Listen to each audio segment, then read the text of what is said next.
今日想同大家分享一下呢，就係點樣做呢一類嘅題目。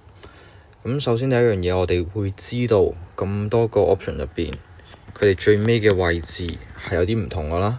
然後最尾嘅位置對應緊嘅就係左邊嘅呢一嚿嘢。咁所以我等間係諗住睇下究竟32嘅三次方等於16嘅幾多次方。咁具體嘅做法呢，就係用 log 去處理，個 base 係16。然後就照樣打呢一嚿嘢。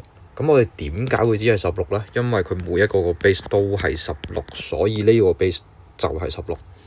咁好啦，我哋試下撳一撳機，log 16就好。32嘅三次方撳完，發覺呢個數字就會係3.75，亦即係代表呢，佢就係16嘅3.75次方啦。好，咁下一個問題就係16嘅3.75次方即係啲乜嘢呢？佢等同於16乘16嘅0.75次方。好啦，呢個時候我哋撳一撳計數機，16嘅0.75次方就係8，咁亦即係呢8乘16嘅三次方。